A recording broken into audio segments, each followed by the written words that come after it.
Hola amigos, bienvenidos a Charlas con Otto, episodio 1, titulado Portugal. Como bien habéis intuido, el tema va a ser Portugal porque la Asociación de Historia va a hacer un viaje donde nosotros, por suerte, vamos a ir del 13 al 16 de febrero y vamos a ir a Lisboa. Bueno, voy a empezar con las presentaciones. Hola Laura, ¿qué tal? Hola, buenas tardes, Álvaro. Nacho. Buenas tardes a todos. Álvaro. Buenas tardes. Y Diego. Buenas tardes. ¿Tenéis ganas de ir a Lisboa, chicos? Yo la verdad que bastantes. Además que es un país que nunca he ido. Sí, yo igual. La verdad es que ir con la asociación siempre promete cosillas y, bueno, este tipo de viajes la verdad es que nunca defraudan, la verdad. Yo he estado en una ocasión, pero esta vez va a ser diferente. Es con la asociación, un grupo numeroso y bastante mejor, yo creo, que va a salir. Yo también tengo muchas ganas, porque de hecho en Portugal estuve una vez cuando era muy pequeño, era un pueblo de la frontera y no vi nada. Y además siempre me han puesto los dientes largos, como el que dice, con Portugal. Bueno, esperemos que sí, que salga todo bien. Bueno, el tema de hoy, del debate, va a ser si creéis que Portugal realmente está infravalorada a nivel historia, a nivel histórico, sí. ¿Qué pensáis, chicos? ¿Laura? Yo personalmente considero que sí. Y que únicamente a historia global, por así se puede decir algo así, se recurre al caso portugués en la cuestión de ultramar. Y todas las otras cuestiones históricas de Portugal es como es que se olvidan. Y me parece una pena porque realmente tiene una gran diversidad cultural e histórica que debería explotarse aún más. Sí, yo creo que, a ver, obviamente es una pregunta muy amplia, habría que matizar muchas cosas, pero sí que creo que cuando uno piensa en la historia moderna, nadie se acuerda, obviamente un portugués pensará que su historia que no está infravalorada en este caso, pero sí que cuando, por lo menos nosotros, o lo que hemos aprendido, nos hace olvidar en muchas ocasiones la historia de un estado que, aunque sea pequeño, digamos, ha tenido un gran impacto en la historia. ¿Diego? Sí, yo creo que está bastante infravalorada. Sobre todo, incluso en el eurocentrismo actual, está olvidada incluso. Posiblemente ha sido fruto de su entrada tardía en la Unión Europea, como posiblemente España, aunque España, curiosamente, no está olvidada. También tenemos nuestra perspectiva española y pensamos que toda la historia de todo el mundo estudia la de España, pero también otro debate tenemos ahí, ¿no? Pero la de Portugal está bastante olvidada. Álvaro. Yo coincido en la opinión de que la historia de Portugal también está olvidada en el imaginario colectivo, por así decirlo. Siempre nos han enseñado en colegios, institutos y tal, la historia y parece que Portugal solo se quedaba el Imperio Ultramar, pues tuvieron esto y doblaron llegaron a ser doblando el Cabo de Buena Esperanza en tal año, tal, y nos olvidamos de que en verdad Portugal ha sido uno de los 4 o 5 imperios más importantes en la historia, sobre todo en la historia moderna. Y parece que solo existe Francia, Inglaterra y España y ya está, y no. Sí, sobre todo en el ámbito, vamos a centrarnos en la península, es que totalmente Portugal queda de lado. En la ESO, en bachiller, apenas damos historia de Portugal, no sabemos casi nada y realmente en la carrera tampoco es que demos muchísimo de Portugal. Sabemos 4 cosas y ya está. En cambio yo creo, si te vas a Portugal, ellos saben mucho más de nosotros que nosotros de ellos y es una pena. ¿Tienes algo que decir, Laura? Sí, yo quería incidir en eso, que realmente nosotros de ellos puede que no conozcamos tanto como ellos de nosotros. Sí que es verdad que, si se puede decir de esta forma, tuvimos un origen muy, entre comillas, común, pero dos desarrollos completamente diferentes, similares pero diferentes, que actualmente, teniendo también estos desarrollos, o sea, este día a día que son también muy diferentes, todavía sigamos pensando que es un país lejano, tan cerca pero tan lejos.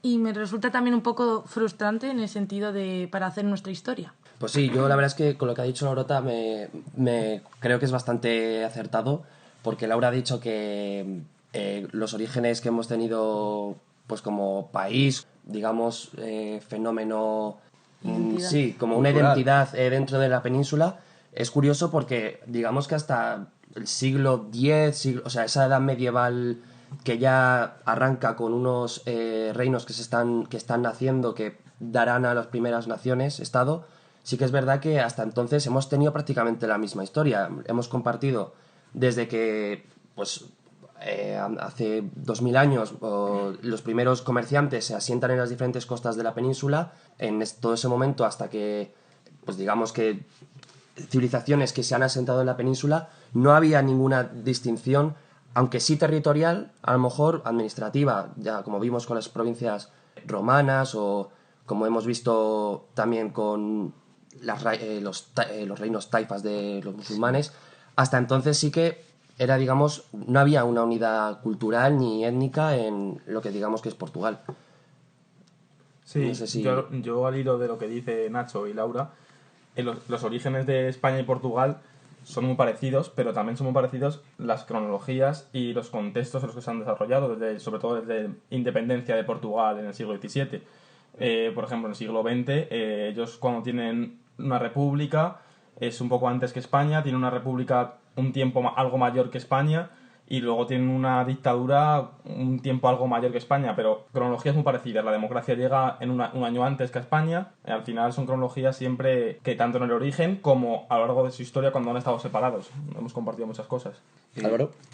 Yo, en relación con lo que estáis diciendo todo, en parte me siento muy apenado por el hecho de que a mí personalmente, yo por ejemplo me puedo sentir incluso más identificado con alguien de, por ejemplo, Francia o Italia, que con alguien de Portugal, a pesar de que Portugal lo tenemos aquí al lado, y es que nuestra historia ha ido de la mano. Acontecimiento que ha pasado en Portugal casi a la misma vez ha pasado en España, como bien ha indicado Diego con el caso de la República. Es que hasta hace 600 años, 700, éramos lo mismo, prácticamente, obviando también el hecho de que estuvimos juntos durante 100, 200 años, Sí, más o menos. Con Felipe y tal. Eso es lo que verdaderamente me fastidia a mí a nivel personal, pero seguro que mucha gente siente lo mismo, que a pesar de sentar parecido, de ser prácticamente hermanos como el que dice, no nos conozcamos tanto. Seamos dos desconocidos. Y luego también, siguiendo con el tema, pero otra cuestión también que me fastidia mucho, es que Portugal realmente dentro de su historia tiene cosas muy favorables, muy destacables, y que están también muy calladas y que a lo mejor se subrayan en otro tipo de historias, pero, o sea, de historias en el sentido de otras regiones, de otros ámbitos, pero no se tienen en cuenta. Por ejemplo, mismamente la Revolución de los Claveles, que fue realmente una revolución social y que estuvo muy de la mano de todos los movimientos que surgieron el siglo pasado, de mediados más o menos, el 68. Y está silenciado. Yo hasta que no me he puesto a estudiar en la carrera detenidamente lo que este periodo histórico, no he podido saber lo que es. Sí que a lo mejor en bachillerato o en la ESO se da muy por encima, pero hasta que no llegas a una institución académica dedicada solo a ello, no sabes nada. Y a lo mejor puedes investigar en internet, pero tampoco se da visibilidad. Una pena. Sí, toda la razón lleva Laura. Por ejemplo, todo el mundo olvida que el imperio portugués ha sido el más duradero de la historia. En el siglo XV, bueno, con los descubrimientos de Colón, de América, empiezan a poblar también portugueses. Y la última colonia portuguesa fue la de Macao, que se independiza en 1999. 500 años de historia. Hace 20 años acabó el imperio portugués. Con lo que estaba diciendo Laura en el caso de la Revolución de los Claveles, sí que es significativo que como no conocemos algo que pasó hace tan poco, ha tenido tanta repercusión, muy ligado al famoso mayo del 68, movimiento hippie, pacifista, porque no hay que olvidar que la Revolución de los Claveles se llama así por un acto pacífico, que fue el de introducir un clavel en el rifle de un soldado. Y algo tan icónico que mucha gente tiene en su imaginario colectivo, no sabe de trasfondo de eso, en qué evolucionó. Esto también puede ir muy ligado a la problemática que se tienen también a nivel educacional, de que estos últimos hechos históricos que ha pasado, que hemos vivido, casi nunca se llegan a dar, tampoco lo conocemos tan bien. Hablo obviamente de educación secundaria obligatoria, bachillerato y tal, que parece que los últimos 50, 100 años no se dan muy rápido, olvidados casi. Yo creo que esto también podría solucionarse de una forma súper básica. Y es, en vez de dar historia de España, porque, bueno, sí, tenemos que dar historia de España porque realmente tenemos que conocer nuestras raíces, tenemos que conocer nuestra historia, pero quizás lo que tengamos que hacer también es una historia de la península ibérica. Porque sí que es verdad que no nos estuvimos quietos solamente en la península, no estuvimos funcionando únicamente en la península. Y también tuvimos vínculos, incluso tuvimos el imperio, tenemos que vincularnos también a otros ámbitos, no tenemos que centrarnos únicamente en una cosa cerrada. La historia no se crea así. Yo estoy totalmente de acuerdo, porque es que la historia de España y la historia de Portugal son dos caras de la misma moneda. No podemos hablar de una reconquista exclusivamente de Castilla hacia abajo sin olvidarnos de la parte portuguesa. En la Edad Moderna no podemos hablar solamente de la historia que hubo en España, de Castilla, de la colonización de América, sin olvidar la de Portugal, porque es que mínimamente incluso lo que estudiamos a día de hoy, una de las cosas que siempre te enseñan, te hacen más hincapié en es tratados de Alcasovas, tratado de Tordesillas, que está implicado Portugal. Eso quiere decir que la historia de Portugal influye mucho en la historia de España y viceversa. No hay que desvincularlo, debemos estudiarla conjuntamente. Sí, yo estoy muy de acuerdo en lo de estudiarlo de una forma relacionada, aunque sí que es verdad que yo creo que ya estamos saliendo de unas épocas a lo mejor en la que sí hay una diferencia, y es que tenemos que recordar pues que en esas épocas en las que digamos el expansionismo es la antesala ya de esos luego imperialismos en los que los nacionalismos ya sí que fijan unas diferencias muy, muy concretas entre proteger o dañar la imagen de unos estados y otros. Yo creo que ahí ya sí que hay que empezar a entender Portugal como sociedad, un estado quizás, en el que ya se ha desprendido totalmente de España, recordando un poco lo que has dicho tú, Álvaro, antes de que me identifico más a lo mejor con otras miembros de nuestro propio continente antes que con Portugal, que son nuestros vecinos peninsulares. Pero sí que es verdad que Portugal nace al fin y al cabo de una emancipación de un reino y lucha con unos derechos contra otros reinos, no contra España, obviamente. Y ahí yo quiero recalcar esa visión de la historia conjunta y no tanto de fijarnos en un punto concreto.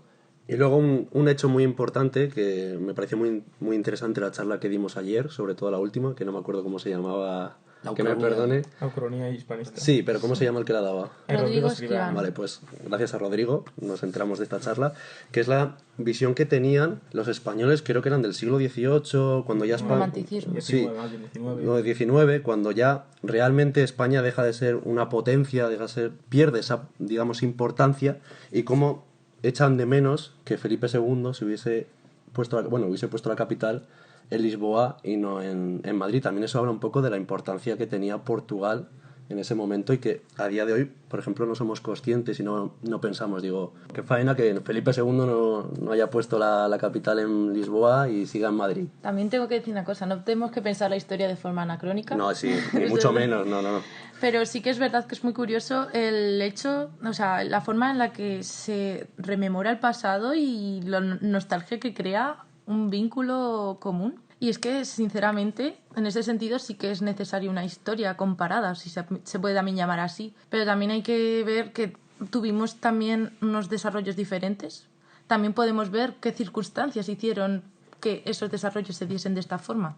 No sé, me parece un campo aún de estudio y de desarrollo. Sí, a ver, yo creo que también hay que tener cuidado con eso, que es cierto que la charla era muy, muy interesante precisamente por ese discurso nacionalista, otra vez repitiéndome, que hacía referencia a pues 1580, ¿no? Cuando Felipe II se entromete ahí, se mete de lleno en esa pugna por trono de Portugal después de que el propio rey de Portugal muriera en la guerra de Marruecos, creo que era. Pues ahí es cuando estos nacionalistas del siglo XIX, de 1840 más o menos, añoran un imperio grande y se imaginan cómo hubieran sido las cosas si Felipe II habría apostado por la típica capital de un estado fuerte, conectada al mar, conectada a esa red transatlántica. Y pues nada, yo creo que ese es un punto muy interesante a tener en cuenta de hasta qué punto Lisboa estuvo de cerca de nosotros, incluso ya en esa época, aunque es verdad que estos autores que escribieran sobre esa hipotética capital en Lisboa se olvidan del siglo y medio que después de 1500, o sea, del siglo XVI, de finales del siglo XVI. Bueno, yo, a ver si no me he explicado bien, me refería también un poco al concepto de que ellos sí que le daban una cierta importancia a Portugal que nosotros a día de hoy no se la damos. En la idea de, ¿por qué Felipe no hizo esto? Nos arrepentimos. España a lo mejor podía haber mantenido más tiempo sus potencias. A día de hoy, yo creo que no nos pensamos eso. Vemos a Portugal incluso, yo creo que como el hermano un poco, bueno, por decirlo, el hermano tonto, pero vamos... Sí, hay una visión muy negativa, sí, que realmente no es así. Y una visión social de país incluso periférico de Portugal, sí, en España. Y sobre todo hace, yo creo que 3 o 4 años antes, o 10, incluso antes de la crisis, se veía peor aún Portugal. Sí, ha mejorado un poco la imagen, yo creo, estos últimos años. Sí. Yo quería además apuntar que, al igual que la misma charla que estamos comentando, se hacía referencia como a México, como un punto conectado entre Atlántico y Pacífico, si nos damos cuenta, Lisboa podría ser perfectamente otra parada entre el mundo de las Américas, el mundo europeo y por consiguiente Asia después, pero habiendo sido ellos, perdona, los primeros en conectarse con Asia en un momento en el que eso era una auténtica locura. Emprender de esa forma en conocer aquello que no se entendía mucho. Teniendo en cuenta además un momento en el que la riqueza se entendía como algo limitado, aunque ya se estaba desplazando ese pensamiento de la riqueza concentrada y que la forma de crecer como Estado era consiguiendo más territorios, aunque se estaba desplazando ya esa idea, sí que es verdad que ese capitalismo arcaico son probablemente los autores de estos portugueses que estamos hablando. Yo tengo que decir que en lo que te refieres de... que a lo mejor es que te he entendido mal.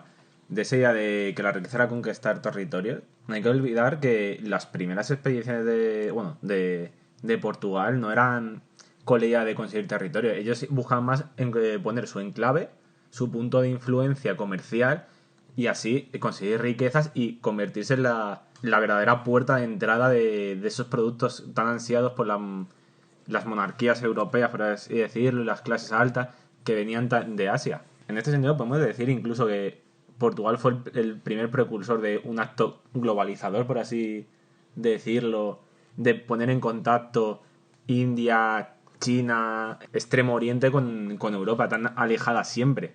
Sí, yo creo que es muy acertado ese matiz. Yo seguramente al referirme a conquistas me refería a esa forma de establecerte en muchos sitios a través del dinero, a través de ese control comercial, no tanto político, aunque... presencia. Sí, esa presencia y ese... pues esa meter cabeza, ¿no?, en muchas otras partes que en beneficio siempre de tu riqueza, de tu estado. Bueno, para ir concluyendo, que llevamos un poco así de tiempo, ¿qué pensáis? ¿Que sí o que no? Yo creo que se ha quedado claro más o menos en el debate, pero si queréis hacer alguna conclusión o algo... A mí me gustaría destacar el sentido en el que ellos están intentando ciertamente una reconciliación, pero nosotros nos estamos, voy a decir muy entrecomillado, negando, porque como que se nos olvida que lo que he dicho antes, he reiterado que tenemos un pasado común, pero que no lo queremos ver del mismo modo. Y sí que es verdad que hay que tener en cuenta los anacronismos históricos y, bueno, todos estos problemas, pero sí que tendríamos que llevar a cabo una cierta reconciliación para poder también saber nuestra historia. Estamos vinculados y no podemos de ninguna manera despachar nada. Yo diría que la historia de Portugal, a mí en un primer momento sí que me parecía algo infravalorada, pero también tiene otros puntos a lo mejor en los que sí que podemos ver otros tipos de relatos que dan a Portugal un significado que a lo mejor es real. A mí se me ocurren figuras como la de Viriato, por ejemplo, que te pones a pensar de nuevo en esos relatos nacionalistas que hablan del pasado, engrandeciéndolo y sin tener en cuenta lo que venía después o lo que vino antes, o incluso las propias fuentes que se tratan para hablar de esos temas, aunque en este tipo de programas tampoco es que estemos realmente fieles a una fuente concreta, pero estamos hablando de reflexionar y de tener en cuenta todas las variantes que pueden desarrollar un estado como el de Portugal. Yo creo que es muy importante la historia de Portugal y sí que se está teniendo en cuenta cada vez más en esta nueva, a lo mejor, historiografía de estos nuevos estudios, pero aún así sí que creo que tendríamos que vender un poco mejor Portugal o al menos tenerlos en cuenta como lo que son. Sí, yo creo que lo que dicen mis compañeros al hilo, la importancia que ha tenido el nacionalismo en la historiografía todavía percute en mucho, porque Portugal ha sido una nación pequeña desde que se desarrolló sobre todo la historiografía y no ha podido tener tanto impulso historiográfico. Entonces ahora se está recuperando desde los años 80, cuando se han impartido mayor historia social, mayor cultura en la historia. Ahora está consiguiendo ascender, pero todavía le queda mucho por investigar, yo creo. Yo, que estoy muy de acuerdo con lo que ha dicho Diego, de hecho iba a hacer algo y decir algo parecido. Y también como decir a modo de luz de esperanza de que poco a poco estamos siendo más conscientes de lo que es la historia de no solo de Portugal, sino de países vecinos que teníamos o no tan vecinos, que teníamos una idea muy escasa sobre su historia, sobre su importancia. Pues no hay que olvidar que venimos de una época que desde el siglo XIX han estado los nacionalismos muy presentes, que cada país ha creído el ombligo del mundo, por así decirlo. Aquí antes tú, hace 50 años, ibas a lo que daban exclusivamente historia de España, en la cual España como que se exponía por una manera superior al resto. Mucho más de Portugal, que siempre ha sido como mirado un poco así de menosprecio. Y gracias a este mundo en el que estamos viviendo, más interconectado, más abierto, donde los nacionalismos poco a poco se están perdiendo, aunque a día de hoy se pueden ver ciertos repuntes en algunos sitios. No digo ningún sitio en concreto, yo lo dejo ahí caer. Abierto. Lo dejo ahí abierto. Hay que tener esperanza en este sentido de mente abierta, todo más interconectado. Yo opino igual que mis compañeros que sí que está infravalorada, pero que poco a poco Portugal está asomando la cabeza, pero falta mucho camino aún por recorrer, porque yo creo que desconocemos muchísimo, poco a poco se va conociendo más. Bueno, una vez finalizado el debate y haber dejado claro todo nuestro punto de vista, pasamos a la sección de cuestionario. Álvaro, te toca a ti hoy. Vale, pues he traído unas cuantas preguntas. Preguntas relacionadas con Portugal, lógicamente, ¿no? Sí, con Vale. Portugal y con Lisboa, para ser más concreto. Guay, guay. Que yo creo que tienen cierta curiosidad y pues las típicas que puedes lanzar para fardar delante de amigos o familiares y Para tirarte el ligar. pisto. Guay. Para ligar también. Para ligar sí. con portugueses y lisboetas. Que nos dividimos en 2 equipos y tú haces las preguntas y cada equipo que acierte, pues un punto y ya está, muy sencillo, ¿no? Son preguntas sencillas de todas formas, así que... Un equipo lo va a formar Nacho y Diego y el otro pues Laura y yo, que os vamos a ganar seguramente. Empezamos. Una bien fácil. Lisboa tiene un apelativo así cariñoso, como muchas otras ciudades, pero comparte ese apelativo con otra ciudad histórica muy importante europea. ¿Sabéis cuál? A ver, que me un apelativo positivo, ¿no? Viene a la ciudad Sí, de la es, luz, es algo característico de... Claro, es O la de la París. luz, pues tiene que ser... París. Yo creo que es París. o Viena. Es que no Bueno, me has consultado. Ah, perdón. Ciudad de la luz es París, ¿no? Es Viena, ¿no? Yo creo que es... Es que A no ver. lo sé. Es que Bueno. París No, es la ciudad París del amor. Es eso. Nosotros hemos dicho París. A ver, Lisboa es muy bonita. Sí, pero de la luz yo creo que es Viena. Vale, Nosotros Viena, decimos París. Sí. París. Vale, y si os digo Guadalajara. que Lisboa está rodeada por 7 colinas, Roma. muy bien, es Roma. Pero no has adelantado, o sea... Vale, no, como a ver, bien, no has ha habido acertado, comodín. me voy. 0-0. No has acertado. Ha Ha habido habido comodín, comodín, no. Por eso no quería decir el apelativo, Vale. porque si decía el apelativo, Y pues, Viena de que es famosa. yo he dicho Tú lo Lisboa. has dicho tú. No, pero Viena es Sí. famosa por las luces también, yo creo, ¿eh? No sé, Bueno. yo te lo he dejado, pero sinceramente Luego eso lo no tengo buscaré, muy claro. luego lo buscaré. Bueno, en Lisboa, supongo que conocéis las colinas de Roma. Sí. Las de Lisboa, si las queréis saber, son Santa Catarina, Estrela, Peña de Francia, perdonad mi portugués, San Pedro de Alcántara, Castelo, Grasa y Monte. Bueno, cuando estemos en Curioso. Lisboa Ya podéis decir. iremos. subir alguno. Ya, si conocéis a Y nos haremos una foto. chica de Portugal, pues dice, pues mira, ¿sabéis que esto...? Vale, Que perfecto. seguramente lo sabrán, pero bueno. Yo no me acuerdo de ninguna.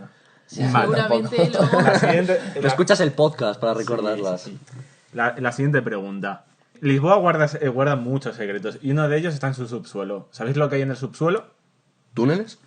Este grupo dice túneles. No sé. Sí. No, bueno. Sí, sí. ¿Algo del tranvía, podría ser? No. Una Lisboa porque hubo un terremoto jodido que... Oh, chico listo, ¿eh? Sí. Ahí está, listo. ¿Algo así? Pero no. Lo que hay en el subsuelo de Lisboa son unas catacumbas romanas de Onda. Rua da Prata, las cuales datan del siglo I después de Cristo. Y como curiosidad de estas catacumbas es que solo se pueden acceder a ellas para visitarlas 3 días al año solamente y tienes que entrar por una alcantarilla. Que es lo más divertido de todo. Vamos a hacer un Es recuento. agradable, ¿no? De momento vamos 0-0. 0-0, bien. Muy bien, ¿eh? Aquí mi favorita porque es la que más al seguido lleva. A ver, en Lisboa encontramos un enorme acueducto realizado en el siglo XVIII debido a la gran demanda de agua que había. Pero se tuvo que cerrar al poco después, en 1853. ¿Sabéis por qué se cerró? O más bien una de las causas de por qué se cerró. Una de las causas. ¿Hay varias o A qué? lo mejor... La más característica que he escogido yo.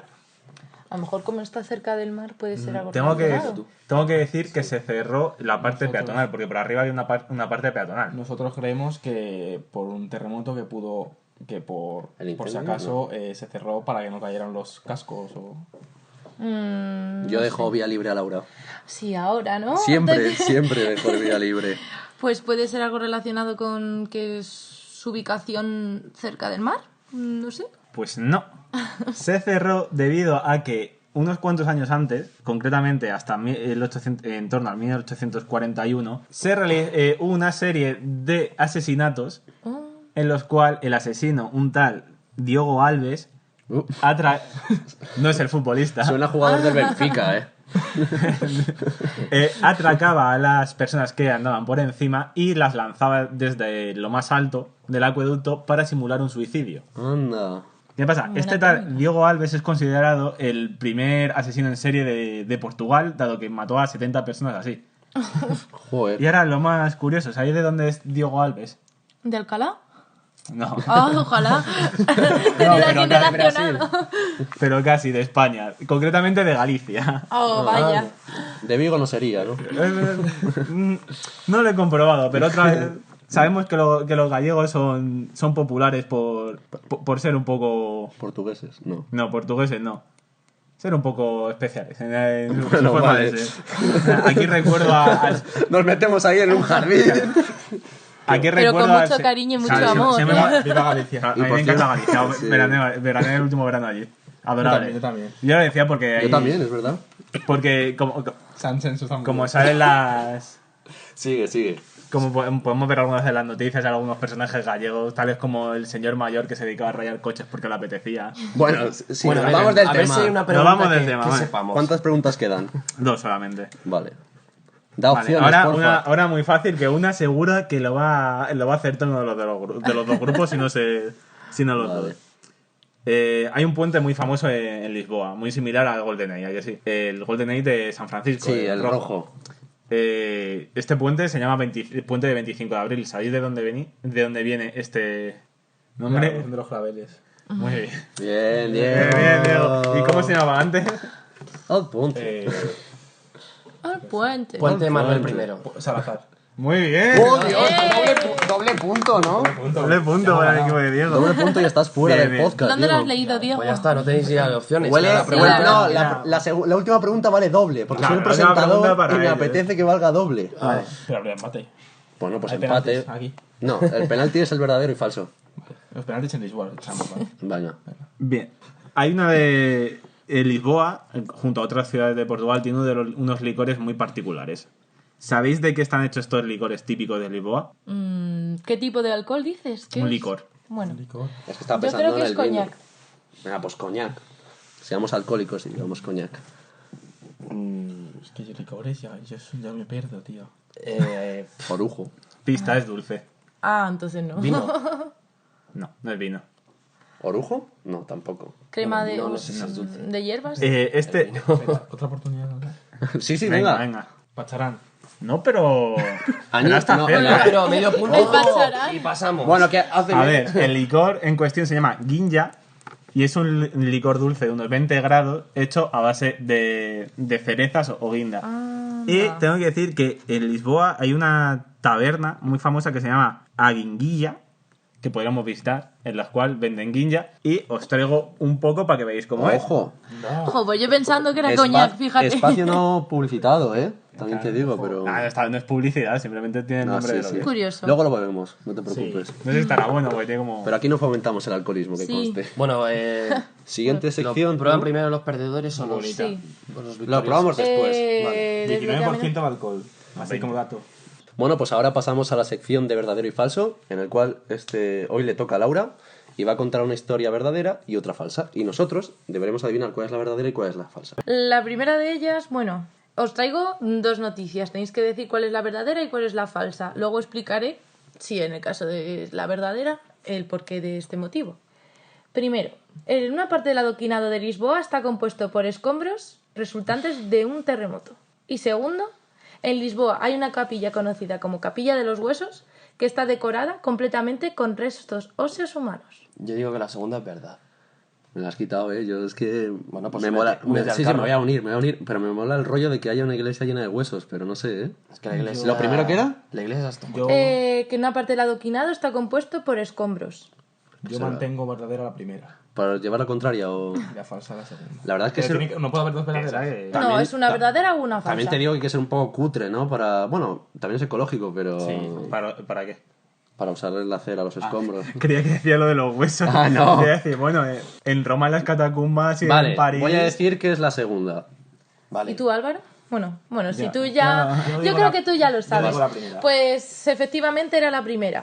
En 1755 se produjo un gran terremoto de magnitud entre 8,5 y 9,5 que además le siguió un maremoto y un devastador incendio que afectó totalmente a la ciudad. Para abaratar los costes, en aquel momento el que era el marqués de Pombal y que también era el primer ministro de José I, se llamaba Sebastião José de Carvalho e Mello, dijo que para reducir los costes era mejor utilizar los restos de muros y de otras construcciones para poder restaurar el adoquinado. ¿Qué os parece? Pues bien, la verdad. Ah, pero es eso. Sí. Bastante Sí. ecológico, sí. Esa es la historia. Esta es la historia de verdad. Claro. Vale. ¿Pero has especificado la historia de verdad?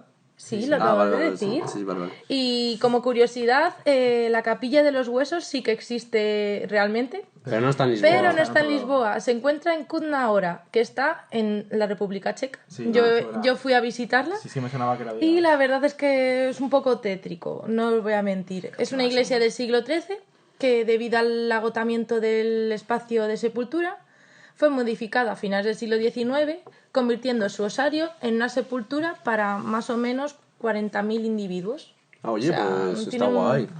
Oye, 40.000 individuos. Sí. Muy ecológico. Sí, yo cuando Y fui, la reciclable. verdad, fue un poco raro, porque veías, además no estaban puestos como tal, sino que era realmente un arte, Y tenía- un arte un poco raro, pero era bonito de ver, o sea... ¿Y tenías la tienda de souvenirs ahí también o no? Sí, al lado, la verdad, ¿no? Qué bonito. Y bueno, Esa mola. vamos a pasar al segunda, que os voy a dar dos opciones. Vale. A los lisboetas también se les suele llamar cariñosamente tomatinos, que viene a significar algo así como tomatitos, o alfachinas, que es algo así como lechuguitas. Yo me inclino por la primera de nuevo. ¿Cómo se dice tomatitos en portugués? Tomatinos. Tomatinos. Pues yo lechugas. Pues yo voy a decir tomates porque antes has dicho lechugas y hemos perdido. Ahora que somos equipo Que, tomates. que somos un equipo. A medias. Equipo Yo voy, con, tomates. yo voy con tu equipo, con el equipo tomates. Pues yo voy con Nacho, me cago en... Vale, pues todo lo que- al parecer se les suelen llamar lechuguitas. No hay certeza del origen de esta denominación, sin embargo, hay una referencia de una obra del siglo XIX que se llama Virgain na Mina Terra y parece ser también que el origen de esta denominación se remonta a la época de invasión árabe en la península y por lo que he podido comprobar, parece ser que la ciudad constaba de abundantes verduras y especialmente de lechugas. Y según los actuales portugueses, esta denominación o apodo radica en que estas personas son muy pacíficas, son muy llevables, por eso son lechugas. Yo esta veracidad no sé hasta qué punto. Me parece un poco ofensivo, Sí. tengo que decirlo, porque la lechuga es lo más insípido que hay. Sí. No sé, pero Es lo típico que también te hay echan para gente que rellenar, dice que también se debe a que la vegetación de los balcones de la ciudad también es muy abundante, entonces es una forma cariñosa, tampoco es ofensiva. Ya, pero yo veo la lechuga ahí como insípida, lo típico que le falta un poco Bueno. de vidilla. Pues como los portugueses. Este podcast no se responsabiliza de la opinión de cada colaborador, que conste. Ha sido... Sí. No, pero oye, que está bien, ¿eh? Portugal, Galicia ya. Claro. ¿Qué será Si lo al volver siguiente? del viaje hemos perdido algún integrante, Si alguien de Portugal ha escuchado este podcast, que no lo tenga en cuenta. ni se caiga el tajo. Bueno, pues esto ha sido todo. Esperemos que nos lo pasemos muy bien en Lisboa. Espero que os lo paséis muy bien, chicos, en Lisboa. Y nada, también, valga la redundancia, esperemos que os guste este podcast y que sigamos con esta aventura. Y darle las gracias al Laboratorio de Arqueología porque nos ha dejado este despacho donde hemos grabado. Y nada, esto es todo. Hasta luego, amigos.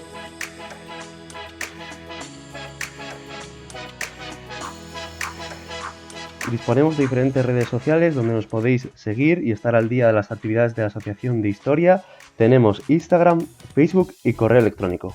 Nuestra cuenta de Instagram es @a.historiauh.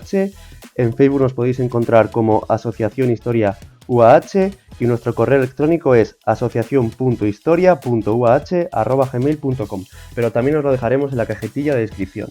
Y eso es todo. Hasta luego.